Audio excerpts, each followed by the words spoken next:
আসসালামু আলাইকুম। আমি আবুল কাশেম, একজন ইংরেজি শিক্ষক।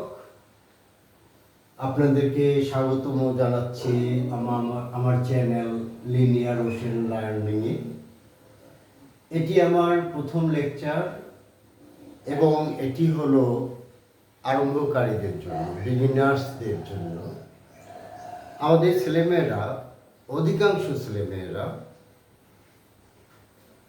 একটা ইংরেজি অক্ষর বাংলা কি হবে এটা জানে না, এবং ওয়ার্ডের মধ্যে অনেক যুক্ত অক্ষর থাকে, সেগুলো সঠিকভাবে উচ্চারণ করতে পারে না। এই জন্য আমার এই প্রচেষ্টা।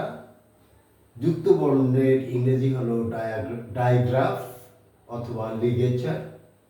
ইংরেজিতে লিগেচার বা ইংরেজিতে লিগেচার অথবা ডায়াগ্রাফ নেই,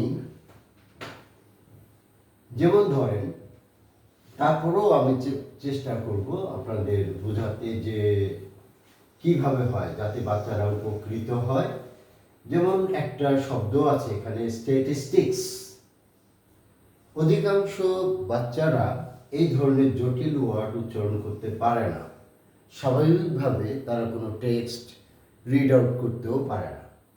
এখানে স্ট্যাটিস্টিক্স শব্দে প্রথম যে দুইটা লেটার আছে, একটা হলো এস, একটা হলো টি। এস তে দন্তাস্ব হয়, টি তে ট হয়, এবং দুইটা মিলে হয় দন্তাস্ব হয়। এরকম করে ধারাবাহিকভাবে আমার পরবর্তী ভিডিওগুলোতে আমি দেখাতে চেষ্টা করব উচ্চারণ এবং কিভাবে যুক্তাক্ষরগুলো হয়। এজন্য নিচে আপনাদের লিঙ্ক দেওয়া আছে, ওই লিঙ্কে গিয়ে ইউটিউবে আপনারা আমার লিনিয়ার ওশেন লার্নিং চ্যানেলে দেখতে পারবেন। ধন্যবাদ।